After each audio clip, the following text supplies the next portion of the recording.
My name is Grace Anderson, and I'm 32 years old. For 5 years, I've been sending my family $3,000 every month while they told everyone I'd never be as successful as my doctor brother.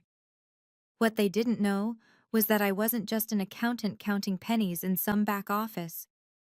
The truth about who I really was and the power I held over my brother's entire career would come out at the worst possible moment for them, his promotion party in front of 200 witnesses.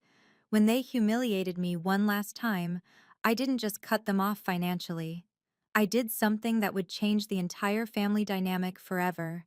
If you're watching this, please subscribe and let me know where you're watching from. This is a story about setting boundaries with the people who should love you most, but somehow can't see your worth. The grand ballroom at the Ritz-Carlton downtown had never looked more impressive.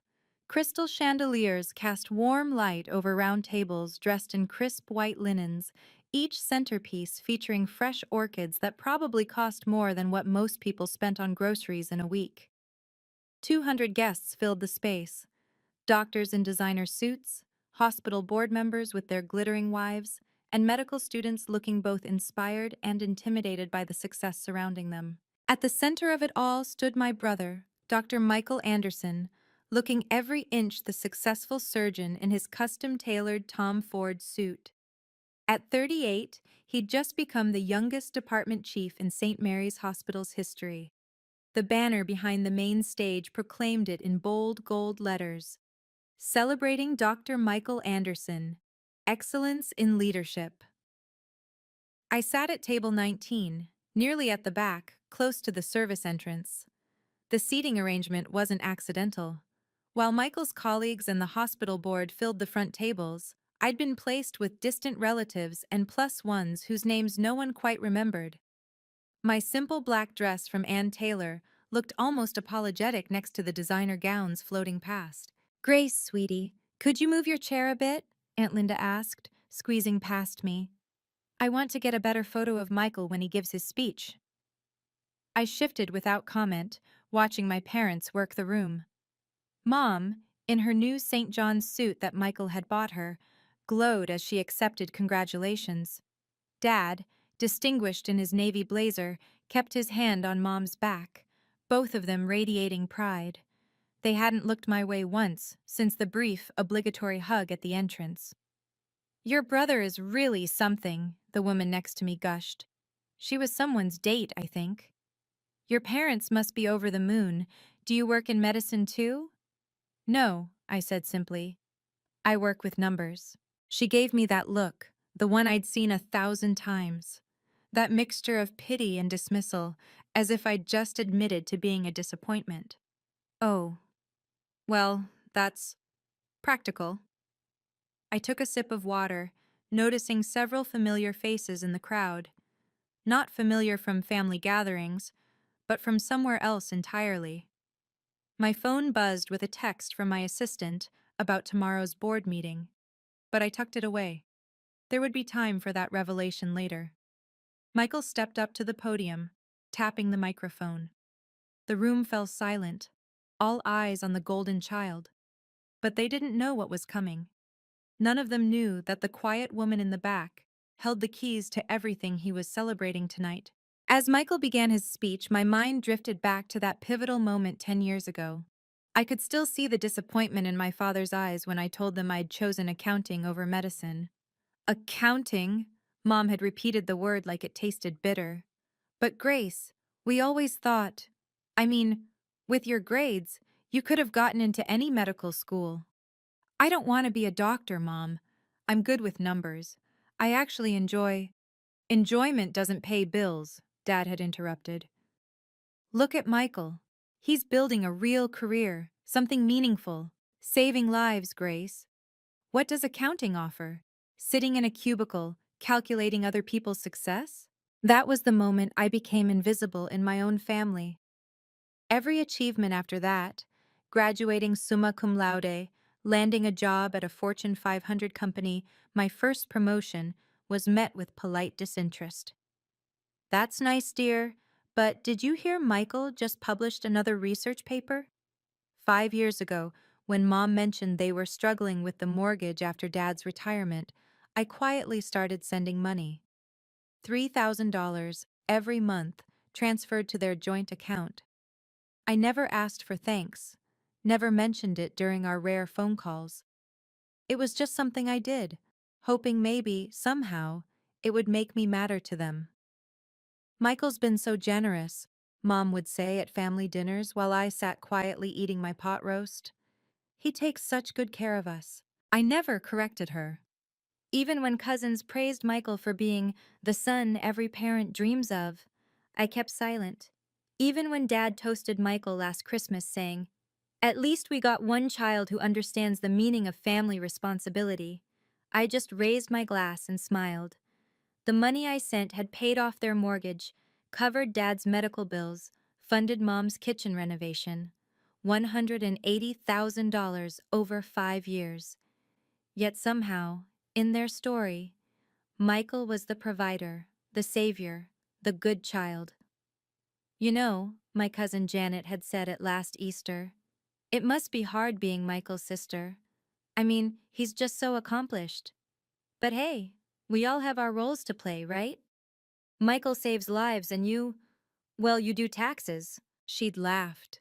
They'd all laughed, and I'd laughed too, even as something inside me finally snapped. That was the night I stopped trying to earn their love and started planning for this moment instead. Michael's voice brought me back to the present. "Family is everything to me," he was saying into the microphone. I almost laughed at the irony. "And I couldn't have done any of this without my amazing parents," Michael continued from the podium. Behind him, a slideshow began, photo after photo of his achievements. Michael in his white coat, Michael receiving awards, Michael with grateful patience, Michael, Michael, Michael. I counted. 47 photos in total. I wasn't in a single one. The family portrait from last Christmas flashed on screen, Mom, Dad, and Michael in front of the fireplace. I remembered that day. I'd been the one taking the photo because someone needs to hold the camera, and Michael should be in the picture. "Your brother really is something special," the man across from me whispered to his wife. "Look at those parents, so proud. You can tell he's the type who takes care of family." If only they knew. The $3,000 I sent every month came with notes in the memo line. "For Mom and Dad, love, Grace." But whenever I called, Mom would gush about Michael's generosity. "Michael made sure we could afford the new roof," she'd told her book club last month. I know because Aunt Linda had relayed it to me, adding, "You're so lucky to have a brother who handles everything." The slideshow continued. Michael's medical school graduation, front and center. My college graduation hadn't even warranted a Facebook post. Michael's first surgery, Michael's research publication, the new car Michael bought, except I'd sent the down payment money that month, explicitly for Dad's birthday gift. "Such a generous son," someone murmured behind me. My phone buzzed, another text from my assistant. "Board wants confirmation on tomorrow's announcement. The St. Mary's funding decision?" I typed back quickly. "Tell them to wait. They'll have their answer tonight." Mom had taken the microphone now, dabbing at her eyes. "We always knew Michael would be special. From the time he was little, he had this drive, this purpose. He's made every sacrifice to get where he is today. He's the son every parent dreams of having." She paused, scanning the crowd, her eyes sliding over me like I was furniture. "Of course, we love both our children. Grace is here too, somewhere in the back. She does accounting." A ripple of polite, sympathetic laughter. The woman next to me patted my hand. "Don't worry, dear. We can't all be stars." Mom continued, "But Michael, oh, Michael has given us everything. The security, the pride, the knowledge that we raised someone who truly makes a difference." My phone lit up with my bank app notification. "Recurring transfer scheduled for tomorrow, $3,000. I canceled it. As Mom handed the microphone back to Michael, I did quick mental math. 5 years, 60 months, $3,000 each month. $180,000 of my money had disappeared into my parents' account, funding their lifestyle while I lived in a modest apartment, drove a 10-year-old Honda, and skipped vacations to ensure I never missed a payment. That money could have been my down payment on a house, could have been my MBA from Wharton, could have been my freedom from the exhausting charade of being the family disappointment while secretly keeping them afloat. But it wasn't just about money. Every dollar I sent had been transformed into another feather in Michael's cap. Michael paid for Mom's surgery. No, I did. Michael covered the mortgage when Dad couldn't work. That was my bonus money. Michael sent us on that cruise for their anniversary. My entire tax refund. The worst part? My mental health was crumbling under the weight of this secret. Therapy twice a week just to deal with the anxiety of being erased from my own family's narrative. Dr. Martinez had asked me last session, "Grace, what would happen if you just told them the truth?" "They wouldn't believe me," I'd answered. And I believed that then. Michael was wrapping up his speech now, his voice carrying that practiced sincerity surgeons perfect. "I've been blessed to be able to provide for my family, to be their rock, their support system. It's what drives me every day." My phone buzzed again. This time it wasn't my assistant. It was an email from the Hartfield Corporation Board, marked urgent. "Grace, we need your final signature on the St. Mary's Hospital grant. $500,000 is significant even for us. Please confirm this aligns with our charitable giving strategy." I stared at the email. St. Mary's Hospital, where Michael had just become department chief, where his entire pediatric surgery fellowship program depended on external funding, where he'd been promising the board that he had secured private funding from a reliable source. He'd been so confident when he'd mentioned it at last month's family dinner, not knowing I'd been in the room when he took that call. "Don't worry," he'd told someone on the phone. "The funding is guaranteed. I have connections." The irony was perfect. The disappointment daughter who just did accounting was about to become very, very relevant to Michael's golden future. Another buzz. This time a text from an unknown number. "Ms. Anderson, this is James Wellington from St. Mary's Board. We haven't met formally, but I believe you're with Hartfield. Would love to thank you personally for considering our proposal." The pieces were falling into place, but nobody else could see it yet. I need to pause here for a moment, because I know some of you watching can relate to this feeling. That soul-crushing experience of giving everything to people who refuse to see your worth. If you've ever been the invisible one, the one whose contributions get credited to someone else, please let me know in the comments. I read every single one, and your stories help me remember I'm not alone in this. Also, if this resonates with you, please hit that like button and share this video. Sometimes the people who need to hear these stories the most are the ones we'd never expect. Now, let me tell you what happened when Michael's celebration took an unexpected turn. Michael had moved into the gratitude portion of his speech, and the energy in the room was electric with admiration. "I want to thank the board for believing in my vision," he said, gesturing to the table of distinguished hospital executives. "Together, we're going to transform pediatric surgery at St. Mary's. We're going to save lives that others might give up on." The crowd erupted in applause. Someone shouted, "Hear, hear!" "The funding we've secured," Michael continued, his confidence radiating, "will allow us to offer 50 full scholarships to promising medical students from underprivileged backgrounds. This isn't just about medicine. It's about changing lives, creating opportunities, building legacies." More applause. Mom was crying now, Dad's arm around her shoulders. They looked so proud, so complete, as if they'd forgotten they had 2 children. "I've personally ensured this funding will continue for the next 5 years," Michael announced. "Because when you've been blessed with success, you give back. You take care of your community, you lift others up." I felt my phone vibrate continuously now. 3 emails from Hartfield's board, 2 missed calls from my assistant. The decision needed to be made tonight. The board was meeting in Tokyo in 6 hours, and they needed my approval before then. A man in an expensive suit suddenly appeared at my table. "Excuse me, are you Grace Anderson?" Before I could answer, Michael's voice boomed through the speakers. "And that's what separates those who merely exist from those who truly live. the willingness to sacrifice for others. Yes, I said quietly to the man.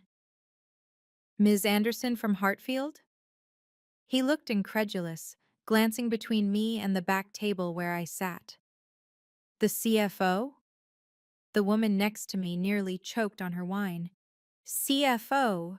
But you said you were an accountant. I am, I replied, keeping my voice level. I account for a $12 billion budget. The man extended his hand. James Wellington, St. Mary's Board. I've been trying to reach you all week about the grant proposal. I have to say, I'm surprised to find you here, and at this particular event. It's my brother's celebration, I said simply. His eyes widened. Dr. Anderson is your brother? But he never mentioned. When he said he had secured private funding, we assumed. You assumed what? I asked, though I already knew. Well, that he had connections through his medical network, not that his sister was. He trailed off, looking uncomfortable. Michael's voice cut through our conversation. Success isn't just about what you achieve. It's about being the person your family can count on. The irony was suffocating. Mom had returned to the microphone, her voice thick with emotion. Before we toast, I just want to say how grateful we are for Michael. He's been our rock, our provider, our pride and joy. She looked directly at the back tables, and for a moment, our eyes met. I just wish all our children could be as successful and generous as Michael. The words hung in the air like a challenge. 200 pairs of eyes followed her gaze to where I sat. The disappointment daughter, the one who just did accounting. Something inside me shifted, not snapped. That had happened months ago. This was different. This was clarity. I stood up. The movement was simple, but in the hushed ballroom, it drew attention. Heads turned. Whispers started. Grace? Mom's voice wavered through the microphone. Sweetie, we're about to toast. I walked forward, my heels clicking against the marble floor. Each step felt like shedding a weight I'd carried for too long. James Wellington followed, looking confused but intrigued. I'd like to say something, I said, my voice carrying clear and steady across the room. Michael's jaw tightened. Grace, this isn't the time. When is the time, Michael?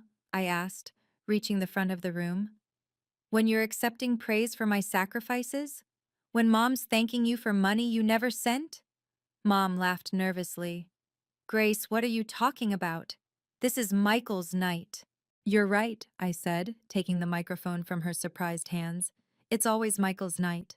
Michael's success, Michael's generosity. I turned to face the crowd. But I have a question. Mom, you just called Michael your provider. Tell me, how much money has he actually sent you in the last 5 years? Grace. Dad stood up, his face reddening. This is inappropriate. Is it? I asked. Because I'm genuinely curious. You see, I've been sending $3,000 every month for 5 years. That's $180,000. But somehow Michael gets the credit. Mom's face went pale. What money? We never received any money from you. The room erupted in whispers. Michael stepped forward, trying to take the microphone. Grace is confused. She's obviously... I have the bank records, I said calmly, holding my phone up. Every transfer, every month. Would you like me to show everyone? This is ridiculous, Michael said, but his voice had lost its confident edge. Mom, Dad, tell her... Tell her what? Mom looked genuinely confused. Grace, we haven't gotten a penny from you. Michael handles our finances. The silence that followed was deafening. Michael handles your finances? I repeated slowly, letting the words sink in for everyone listening. You mean Michael has access to your bank account? The joint account where I've been sending money every month? Michael's face had gone from red to pale. This is a family matter. We should discuss this privately. Like we discussed it privately at Christmas when Dad toasted you for paying off their mortgage? I pulled up my banking app, the screen bright and clear. Or privately at Easter when Mom thanked you for the kitchen renovation. I turned the phone toward the crowd. Every month, $3,000. Memo line. For Mom and Dad. Love, Grace. James Wellington stepped forward. Perhaps we should— No, I said firmly. We're doing this now. Mom, check your account. Check it right now. Mom fumbled for her phone, her hands shaking. Dad tried to stop her, but she was already logging in. The room watched in tense silence as her face cycled through confusion, shock, and then horror. The balance, she whispered. There's only $500. That's impossible, Dad snatched the phone. Michael said we had savings. Check the transaction history, I suggested, my voice steady despite the adrenaline coursing through me. Michael lunged for the microphone. This is enough. You're ruining everything with your jealousy. My jealousy? I sidestepped him easily. Let's talk about jealousy, Michael. Let's talk about the investment account you opened in Dad's name. The one you've been transferring their money into. The one you lost almost everything in when your cryptocurrency gamble failed. The crowd gasped. Several board members were on their feet now. That's a lie, Michael shouted, but his voice cracked. Mom was scrolling frantically through her phone. Michael, these transfers, they're going to another account. Your name is on it. Her voice broke. You took it? You took Grace's money? I invested it, Michael protested. For the family, for their future. You lost it, I corrected. 40,000 on cryptocurrency, 30,000 on that startup that went under, 20,000 on options trading you didn't understand. How do you know? Because unlike you, I actually am good with numbers. I turned to the crowd. And speaking of numbers, let me share one more. $500,000. That's the grant amount Hartfield Corporation is supposed to give St. Mary's Hospital for Michael's fellowship program. The hospital board members were all standing now, their faces a mixture of shock and growing anger. Grace, Michael's voice had dropped to a whisper. Please. But I was done protecting him, done being invisible, done being the disappointment. Ms. Anderson, James Wellington's voice cut through the chaos. When you say Hartfield Corporation, you mean the Hartfield Corporation? The one that funds 30% of our research programs? The very same, I confirmed, noticing how several board members were now checking their phones, probably Googling my name. Michael tried to regain control. Whatever position my sister holds, and I'm sure it's been exaggerated, has nothing to do with tonight. This is about my promotion, my achievement. Your achievement built on whose foundation? I asked. Michael, when you told the board you had secured private funding, whose connections were you banking on? I have my own connections. Really? Then why did you call me 17 times last month asking about Hartfield's charitable giving budget? I held up my phone, showing the call log. Why did you specifically ask if I knew anyone in corporate philanthropy? Dr. Patricia Chen, the hospital's CEO, stood up from the board table. Dr. Anderson, is this true? You led us to believe you had independent funding secured. I do. I mean, I will.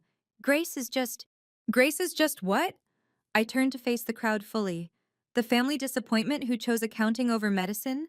The sister who'll never be as good as her brother? Or maybe, just maybe, Grace is the chief financial officer of a Fortune 500 company who's been quietly funding this family while being told she's worth less than nothing? The woman who'd been sitting next to me earlier gasped. You're the Grace Anderson? The one Forbes called the most powerful female CFO under 40? Mom dropped her phone. It clattered on the marble floor, the sound echoing in the stunned silence. That's impossible, she whispered. You work in accounting. I do work in accounting, I said. I account for $12 billion in assets. I oversee 800 employees. And yes, I approve or deny every single charitable grant over $100,000. Michael's face had gone gray.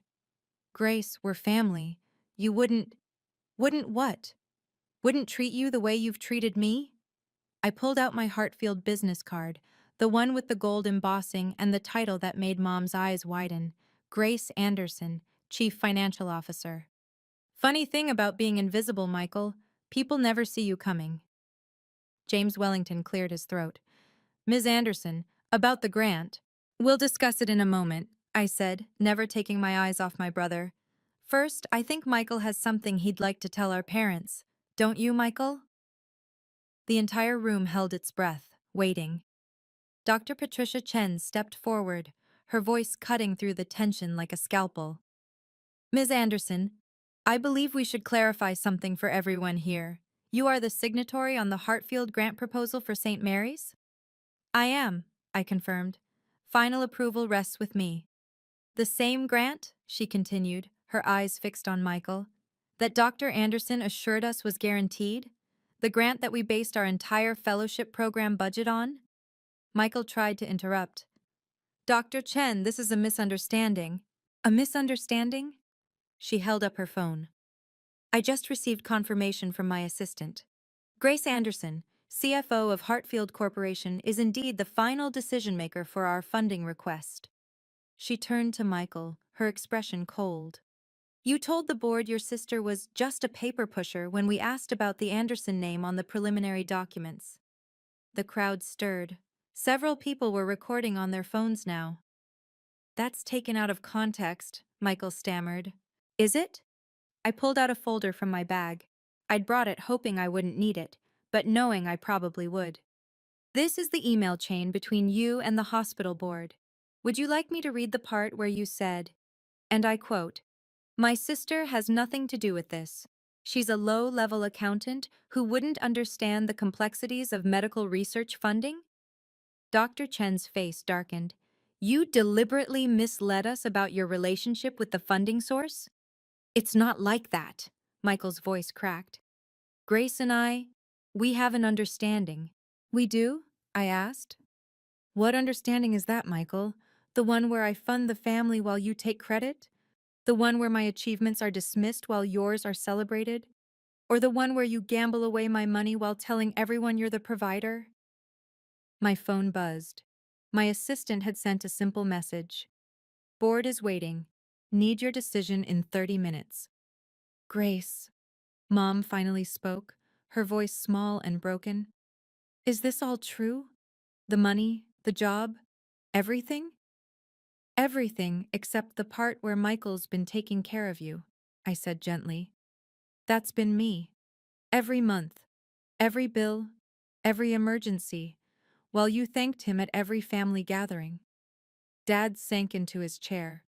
But Michael said he showed us statements. Fake statements, I said, while the real money went into his investment accounts. Check for yourselves. Date by date. Dollar by dollar. The room was completely silent now, except for the sound of Mom's quiet sobbing. 30 minutes, Grace, James Wellington said quietly. The board needs to know about the funding. I nodded. They'll have their answer. But first, I think this family needs to hear some truth. Dad suddenly stood up, his face flushed with anger. But not at Michael, at me. Grace Marie Anderson, his voice boomed across the ballroom. How dare you humiliate your family like this, in public, in front of Michael's colleagues? I stood perfectly still, having expected this. It was always easier to blame me. You're destroying your brother's career out of petty jealousy, Dad continued, walking toward me. So what if we praised Michael more? He's a surgeon. He saves lives. You sit behind a desk playing with spreadsheets. Playing with spreadsheets? I kept my voice level, though inside my heart was racing. Mom joined in, tears streaming down her face. Grace, you've ruined everything. This was Michael's moment, his celebration, and you've turned it into some vendetta. She's always been jealous, Michael added, seeing an opening. Ever since we were kids. She couldn't handle that I was more successful, more accomplished. More accomplished? I laughed, but there was no humor in it. You're right, Michael. You are more accomplished. You've accomplished stealing $180,000. You've accomplished lying to your parents for 5 years. You've accomplished risking your entire department's funding on a lie. You vindictive little... Dad stepped closer, his finger pointing at my face. You will never be half the person your brother is. Never. At least he had the ambition to become something meaningful. The crowd gasped at his harshness, but Dad wasn't done. You think your money makes you important? It doesn't. Michael has prestige, respect, purpose. You have what? A fancy title at some corporation nobody cares about? He turned to the crowd. My daughter is trying to destroy her own brother because she can't stand living in his shadow. Living in his shadow? I remained calm, though I could feel 200 pairs of eyes on us. Dad, I haven't lived in Michael's shadow. I've been funding it. Enough! Mom shrieked. Grace, apologize to your brother right now. Apologize to everyone here for this tantrum. A tantrum? Dr. Chen interjected. Mrs. Anderson, your daughter has just revealed potential fraud and misrepresentation that could affect millions in funding. Stay out of our family business, Mom snapped at her, then turned back to me. You've embarrassed us enough. Michael made a mistake with investments. So what? He was trying to help. Help himself, someone muttered from the crowd. Dad's face was purple now. Get out, Grace. Leave. You're no daughter of mine if you can't support your brother. Support him? I held up my phone. I've been supporting all of you, and this is what I get? Being called jealous? Vindictive? A disappointment? Because that's what you are, Dad shouted. A disappointment. I need to stop here because I know that word, disappointment, has been weaponized against so many of you too. If you've ever stood up to family members who took advantage of you, only to be called selfish or vindictive, please leave a comment saying, I understand. Your stories give others courage to set their own boundaries. And if you're finding value in this story, please hit that subscribe button and ring the notification bell. What happened next changed everything, not just for me, but for Michael's entire career. Let me show you what real power looks like when it's been underestimated for too long. Michael seized the moment, grabbing the microphone from my hand. Ladies and gentlemen, I apologize for this disruption. My sister has been struggling with some mental health issues, the ultimate gaslighting. Several people in the crowd shifted uncomfortably. She's been in therapy, he continued, his voice dripping with fake concern. Delusions of grandeur, fantasies about being more successful than she is. We've tried to help her, but as you can see... Delusions? I asked calmly. Dr. Chen, would you mind Googling Grace Anderson Hartfield CFO? I already did, she replied, holding up her tablet. Your picture is right here, Forbes article from last month. Michael's face twitched. That must be a different Grace Anderson. With the same face? Someone called out from the crowd, causing nervous laughter. But Michael wasn't done. He turned to the audience, playing the wounded brother perfectly. Even if my sister has achieved some success, which I'm happy for, truly, does that give her the right to attack me? To try to destroy everything I've worked for? Everything you've worked for? I asked. Or everything I've paid for? See? Michael addressed the crowd. This jealousy, this need to claim credit for my achievements. Yes, Grace sent some money to our parents, but I'm the one who managed it, invested it, tried to grow it for their future. Lost it, I corrected. You lost 90% of it. I took calculated risks. With my money. Without my permission. Without even telling them it was from me. Mom stepped between us, her face streaked with mascara. Grace, please, just go. You've done enough damage. Michael's right. You need help. This obsession with getting credit, with being seen, it's not healthy. Not healthy? I looked at her in disbelief. What's not healthy is praising one child while erasing the other. What's not healthy is taking someone's financial support while denying they exist. You exist, Mom cried. We acknowledge you exist. Isn't that enough? The room went silent at that. Even Michael looked shocked at her words. No, Mom, I said quietly. Existing isn't enough. I deserve to be seen, to be valued, to be acknowledged for who I really am, not the failure you've imagined me to be. Then prove it, Michael challenged, sensing the crowd's sympathy shifting. If you're really this powerful CFO, if you really control our funding, then make the call, right here, right now. Show everyone who you really are, or admit you're just a bitter sister trying to steal my spotlight. The entire room held its breath. 200 people waited to see if I was who I claimed to be. I smiled and pulled out my phone. I dialed the number on speaker. The room was so quiet you could hear the ringtone echoing off the marble walls. Grace? My assistant's voice filled the ballroom. The board is assembled in Tokyo. They're waiting for your decision on the St. Mary's Hospital grant. Thank you, Jennifer. Can you patch me through to Mr. Yamamoto? Of course. One moment. Michael's face had gone white. The hospital board members were all on their feet now, moving closer to hear better. A new voice came through, deep and authoritative. Grace, we've been waiting. The $500,000 grant to St. Mary's. Do we proceed? Mr. Yamamoto, I'm actually at St. Mary's event right now. I'm putting you on speaker. Is that acceptable? Of course. Good evening, everyone. I'm Takeshi Yamamoto, chairman of Hartfield Corporation's board. Dr. Chen gasped. Several people started recording. Mr. Yamamoto, I said clearly, before we discuss the grant, can you please confirm my position for the people here? Certainly. Grace Anderson has been our chief financial officer for 3 years. She oversees all financial operations and has final authority on all charitable giving exceeding $100,000.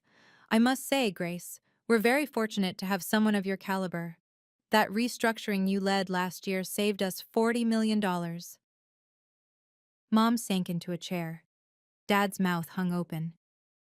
Thank you, Mr. Yamamoto. Now, regarding the St. Mary's grant— Wait! Michael lunged forward.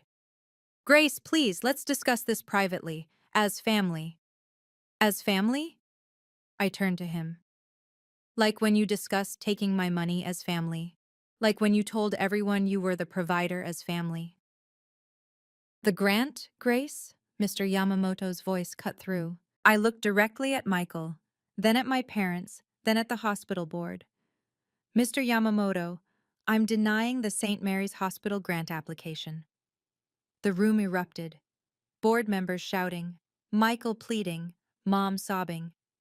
However, I continued, raising my voice, I'm approving a $500,000 grant to establish the Anderson Foundation for Accounting Excellence, providing full scholarships for low-income students pursuing accounting and finance degrees. Excellent choice, Mr. Yamamoto replied. Shall we designate the first scholarship in your name? No, I said, looking at my parents. Call it the Invisible Achievement Scholarship.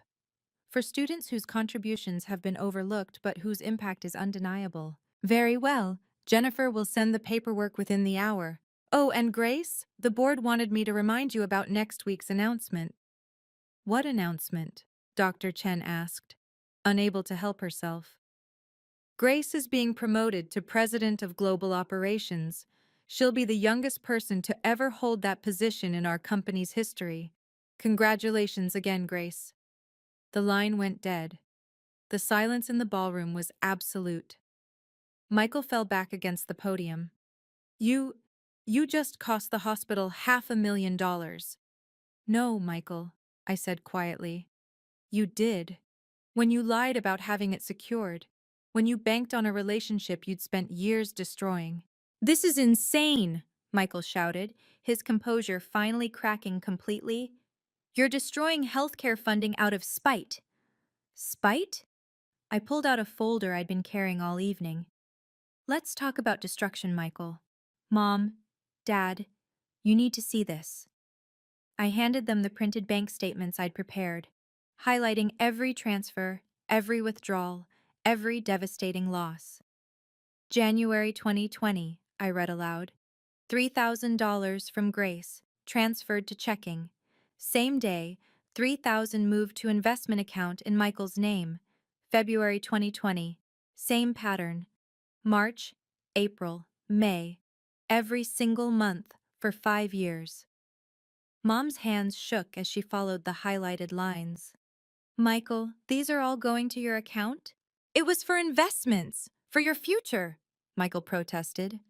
Then where is it? Dad demanded, his anger finally turning toward the right person. Where's the money? I flipped to another page.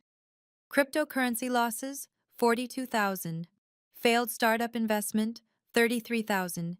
Day trading losses, 58,000. Luxury car lease in Michael's name, 40,000. I looked up. That Porsche you drive, Michael? That's not from your surgeon's salary. That's my money. Money I sent for Mom and Dad. The crowd was murmuring now, phones out, the scandal too juicy to ignore.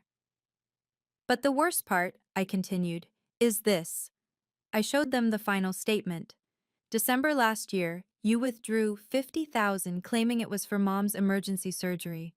Mom, did you have surgery? No, she whispered, staring at Michael in horror.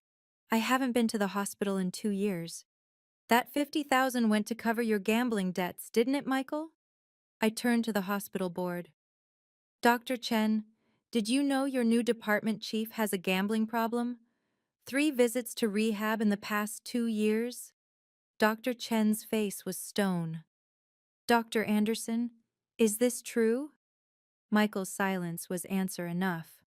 $180,000, I said, letting the number hang in the air.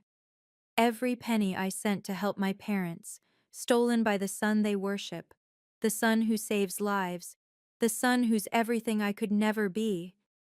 How could you? Mom's voice was broken, barely a whisper. Michael, how could you? I was trying to multiply it, make it grow, for all of us. Michael's excuses sounded hollow even to him. No, I said firmly. You were feeding your addiction, your ego, your need to be the golden child without actually earning it. James Wellington cleared his throat. Dr. Anderson, the board will need to discuss this immediately. Misappropriation of funds, even personal funds, combined with undisclosed gambling issues. This is a family matter, Michael shouted desperately. Not anymore, Dr. Chen said coldly. You made it a professional matter when you lied about the funding source, when you potentially exposed this hospital to fraud liability. I'll fix it. I'll find other funding. With what credibility, she asked. Who would trust you now? The weight of what he'd lost was finally hitting Michael. His career, his reputation, his carefully constructed image, all crumbling in front of 200 witnesses. I turned back to the room, my voice carrying clearly to every corner. I want to be very clear about what happens next. Michael started to speak, but I held up my hand. You've talked enough, Michael. For years, you've controlled the narrative. Now it's my turn. I addressed Dr. Chen and the board directly. The Hartfield Corporation grant to St. Mary's is officially declined. However, we're not vindictive. You have 30 days to submit a new application with a different project lead for a different program. We're particularly interested in nursing scholarships and mental health initiatives. That's very generous, Dr. Chen said carefully. Thank you, Ms. Anderson. As for the Anderson Foundation for Accounting Excellence, I continued, it will launch next month with full scholarships for 100 students from low-income families. Each scholarship covers tuition, books, and living expenses. 100? Someone gasped. That's millions of dollars.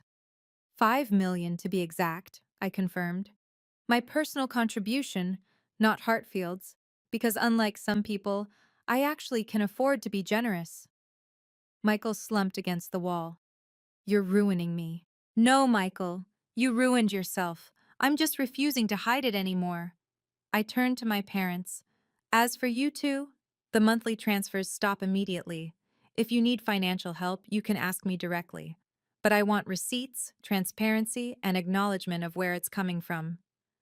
Grace, Mom started, tears streaming. We didn't know. You didn't want to know, I corrected.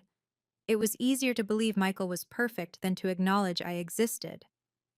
That's not true, Dad protested, but his voice lacked conviction. Then tell me, I challenged, without looking at your phone, what's my actual job title?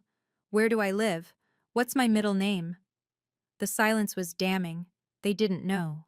After 32 years, they didn't know basic facts about their own daughter. Your son has put you in significant debt, I said more gently. He's taken out loans in your name, credit cards you don't know about. You're probably looking at bankruptcy unless someone helps. Will you? Mom asked desperately. Will you help us? I'll pay for a financial advisor and a lawyer, I said. They'll help you understand the full extent of Michael's deception and your options. But I won't just hand over more money for Michael to steal or for you to credit to him. That's fair, Dad said quietly, the fight gone out of him. One more thing, I added, pulling out my business card. When you're ready to have a real relationship with your actual daughter, not the disappointment you invented, call me. But I won't accept anything less than genuine respect and acknowledgement. I placed the card on the table in front of them. Grace Anderson, Chief Financial Officer, soon to be President of Global Operations. The title they'd never bothered to learn. Before I leave, I said, addressing the room one final time, I want to make something crystal clear. This isn't about revenge. This is about truth and boundaries.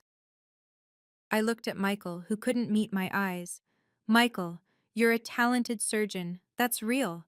That's earned. But it doesn't give you the right to steal from me or take credit for my sacrifices. Then to my parents, I love you. That's why I sent the money in the first place. But love without respect is just obligation, and I'm done with obligations that only flow one way. Grace, Michael finally spoke, his voice hoarse. What am I supposed to do? My career is over. Your career is damaged, I corrected. Whether it's over depends on you. Take responsibility. Get help for your gambling. Make amends. Real amends, not just words. Maybe in time you can rebuild. And us? Mom asked, clutching Dad's hand. How do we fix this? Start by seeing me, I said simply. Not the daughter you wish you had, or the disappointment you think I am, but me, Grace Anderson, CFO, soon to be president, philanthropist, your daughter who loved you enough to support you even when you couldn't love me back. Dr. Chen stepped forward. Ms. Anderson, I want to apologize on behalf of St. Mary's. We should have done better due diligence. Yes, you should have, I agreed. But Michael is convincing. He convinced my parents for years. He almost convinced me that I was worth less than him. Almost? James Wellington asked. Almost. But numbers don't lie, even when families do. I picked up my purse. My assistant will be in touch about future grant opportunities, ones that don't involve my brother. As I walked toward the exit, the crowd parted like the Red Sea. Some looked at me with admiration, others with shock, a few with disapproval. I didn't care about any of it. Grace, Mom called out. Please don't leave like this. I stopped at the doorway, turning back one last time. I've been leaving family gatherings feeling worthless for 10 years. This is the first time I'm leaving with my dignity intact. We're your family, Dad pleaded. Yes, I acknowledged. But family isn't a free pass to treat someone as less than. It's not an excuse for favoritism, theft, or erasure. Family should mean more respect, not less. When will we see you again? Mom asked. When you can introduce me to someone without mentioning Michael. When you can be proud of who I am, not disappointed in who I'm not. When you can see that your daughter, who just does accounting, is worth knowing. With that, I walked out, my heels clicking confidently against the marble, leaving behind 200 witnesses to the truth and a family that would have to rebuild from the foundation up. I hadn't even reached my car when my phone started buzzing with messages. The first was from Dr. Chen. Emergency board meeting in 1 hour. Michael's position under review. The second was from James Wellington. 50 medical students affected by funding loss. Board demanding answers. But it was the third message that stopped me cold.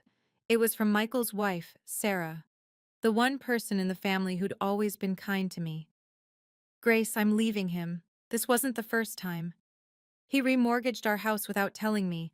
Our kids' college funds are gone. I'm so sorry I didn't speak up sooner. I sat in my car in this parking garage, watching through my phone as the disaster unfolded in real time. Someone had live-streamed the entire confrontation. Anderson's scandal was already trending locally. The video of Michael admitting to taking the money had been shared over 1,000 times in 20 minutes. My phone rang. It was Jennifer, my assistant.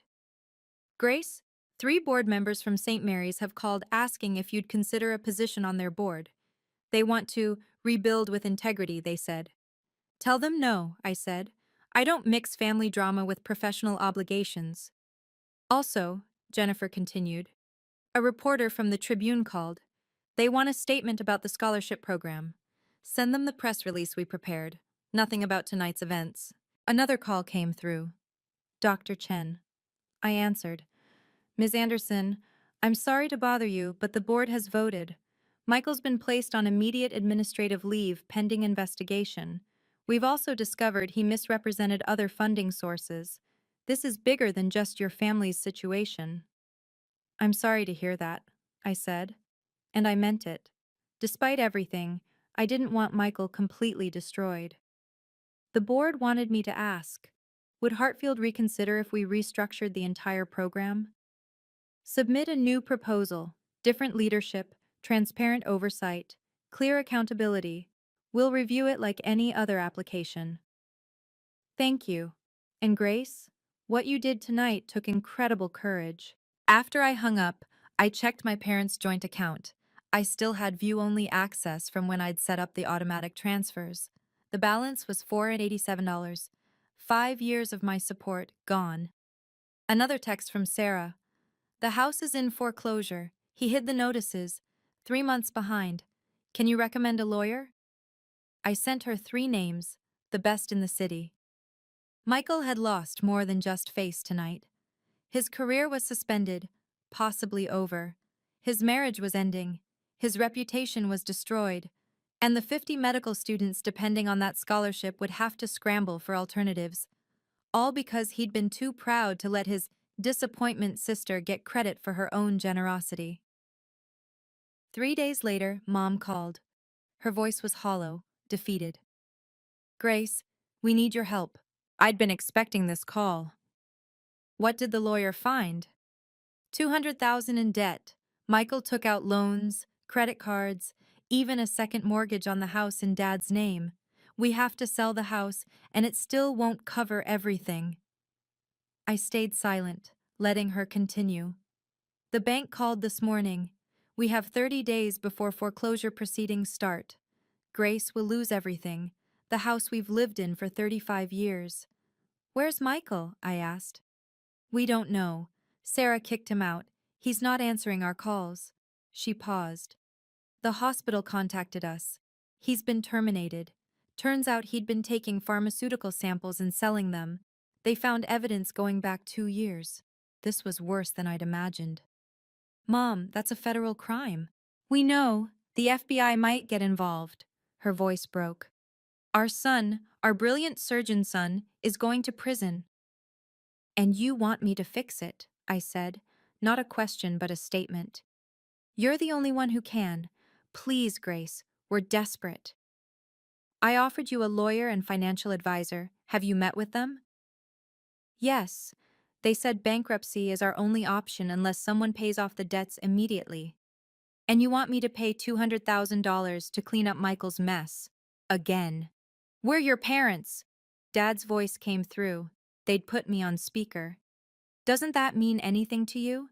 It means everything to me, I said, which is why this hurts so much. For 5 years, I sent you money out of love. Michael stole it out of greed, and you celebrated him while dismissing me. We didn't know. Because you didn't want to know. It was easier to believe Michael's lies than to acknowledge my contributions. We were wrong, Mom admitted. We see that now. But Grace, we're 62 and 65. We can't start over with nothing. I thought about it for a long moment. I'll make you a deal. I'll pay off enough debt to save the house. Not all of it, just the house. In exchange, you go to family therapy with me. Weekly sessions for 6 months minimum. Therapy? Dad sounded offended. Yes, we need professional help to rebuild this relationship. And you need to understand why you valued one child over another so completely that you couldn't see the truth in front of you. What about Michael? Mom asked. Michael's on his own. He's a grown man who made criminal choices. I won't enable him anymore, and neither should you. There was a long pause. Finally, Mom said, "We'll do it. The therapy. Whatever it takes." "I'll have the lawyer contact you tomorrow," I said. "And Mom? This is the last time I clean up Michael's mess. The very last time." 6 months later, I stood at the podium at the Hartfield Corporation annual gala, looking out at a very different audience than the one at Michael's promotion party. These were business leaders, philanthropists, and, in the front row, 100 scholarship recipients from the Anderson Foundation for Accounting Excellence. When I created this foundation, I began, people asked why accounting? Why not something more glamorous, more prestigious? The answer is simple, because accountants are the invisible backbone of every organization. We see everything, we make everything possible, but we rarely get the credit. The scholarship recipients applauded enthusiastically. These were kids who reminded me of myself, brilliant but overlooked, capable but underestimated. 6 months ago, I learned the cost of being invisible in my own family, but I also learned the power of finally being seen. I looked toward the side of the room where my parents sat. They'd come, as promised, to every therapy session. It wasn't fixed, might never be completely, but it was better. Each of you, I continued, addressing the students, has been chosen not just for your academic achievement, but for your persistence in the face of being undervalued. You're the ones told you're just good with numbers, just support staff, just accountants. But you're the ones who'll run the world from behind the scenes. After my speech, my parents approached. Dad was holding a frame. "Grace," he said, his voice thick with emotion, "we wanted to give you this." It was a photo from my college graduation, one I didn't even know existed. I was throwing my cap in the air, laughing, my honors cords visible. They'd had it professionally restored and framed. "We found it in a box in the attic," Mom explained. "Along with all your report cards, your awards, your acceptance letters. We kept everything, Grace. We forgot to look at it." "How's Michael?" I asked, because despite everything, I needed to know. "He's in rehab," Dad said quietly. "Court ordered. He pled guilty to the pharmaceutical theft. 18 months probation if he completes treatment." "Sarah and the kids?" "Living with her parents. She filed for divorce." Mom sighed. "We see the kids once a week. We tell them their Aunt Grace is helping with their college funds." Which I was. It wasn't their fault their father was a criminal. "Thank you for saving the house," Dad said suddenly. "And for making us do therapy. Dr. Martinez says we have golden child syndrome. We're working on it." I smiled slightly. "I know, she tells me." "You have the same therapist?" Mom looked surprised. "For 3 years now. She's the one who helped me find the courage to stand up at Michael's party." We stood there, the three of us, no longer the family we'd been, but maybe, possibly, becoming the family we could be. Looking back now, a year after that confrontation, I've learned something crucial. Boundaries aren't walls, they're bridges. They create the space for real relationships to grow, ones based on mutual respect rather than obligation. My parents and I have dinner once a month now. They ask about my work and they actually listen to the answer. They've stopped comparing me to Michael, who's slowly rebuilding his life as a general practitioner in a small clinic. He and I haven't spoken since that night, but Sarah tells me he's genuinely trying to change. The 100 students in my scholarship program often email me their successes: internships landed, job offers received, dreams pursued despite being told they were just accountants. They're learning earlier than I did that your worth isn't determined by other people's inability to see it. If you're the invisible one in your family, the one whose contributions go unnoticed while others get the glory, know this: your value exists whether they acknowledge it or not. And sometimes, the most loving thing you can do, for them and for yourself, is to stop enabling their blindness and start demanding to be seen. Thank you for listening to my story. If you've ever had to set hard boundaries with family who couldn't see your worth, please share your experience in the comments below. You're not alone, and your story might help someone else find their courage. If this resonated with you, please like this video and subscribe to the channel. And remember, being seen and valued isn't a privilege you have to earn. It's a basic right, especially from the people who claim to love you. Until next time, this is Grace, reminding you that sometimes the most powerful thing you can do is simply refuse to remain invisible.